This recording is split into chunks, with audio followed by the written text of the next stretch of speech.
Welcome back tonight. Well, 13 Investigates spent the day digging into Tony Polito's personal website. Chief Investigator Darcy Spears created an inventory of what Polito put out to internet readers, which paints a bizarre picture. A website bearing the name TonyPolito.com is striking in an understated way. The format is outdated by over 20 years, and the content, given the context of Polito's horrendous crime, offers a chilling glimpse of a narcissistic and disturbed mind. While there's nothing flashy to see, clicking on the various tabs reveals pages and pages of some cryptic and odd documents, many apparently written by Polito.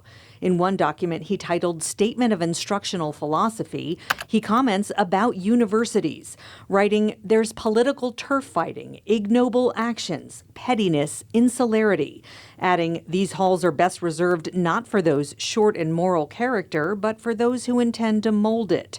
In a press briefing Thursday afternoon, Metro Sheriff Kevin McMahill revealed this. "We know he applied numerous times for a job with several Nevada higher education institutions and was denied each time."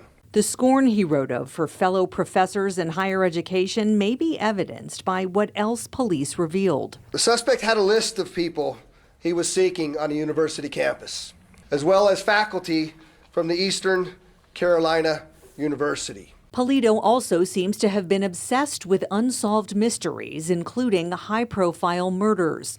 In a document from August of 2014, he claims to have solved the Zodiac Killer's cipher and figured out his identity. He claimed the Zodiac Killer demonstrated behaviors to self-satisfy his intellectual superiority complex, a complex that required him to constantly prove to himself and others that he was more clever than, quote, lesser minds, end quote. An inflated ego that might describe Polito himself, as he posted 29 pages of positive comments supposedly from his students, double underlining and bolding comments like, "Best teacher I have had at this university." Polito also posted an article describing how he built his own computer. Interesting in light of what police say is the only criminal charge in Polito's past. He had a previous criminal history of computer trespass out of Virginia in 1992.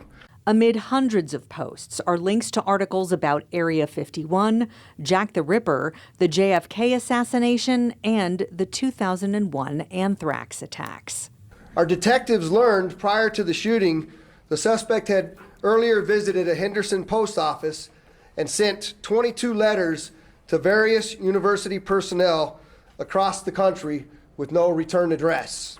The first letter that we opened had an unknown white powder substance in it. The website also has 3 sections that include links about Las Vegas. Sin City is the subject of the first sentence on the page he called Personal Profile, where he wrote about dozens of trips to Las Vegas before moving here, saying, "I don't gamble that much, but there is plenty to do there, that's for sure.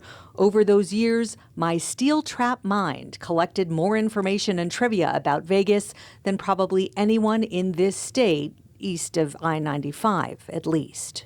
Despite that post, it appears life in Las Vegas was difficult for Polito. Police found an eviction notice taped to his apartment door when serving a search warrant Wednesday night. Police have also said he lived alone, was unmarried, and had no children. We expect to learn more from Metro on Friday. Darcy Spears, 13 Investigates.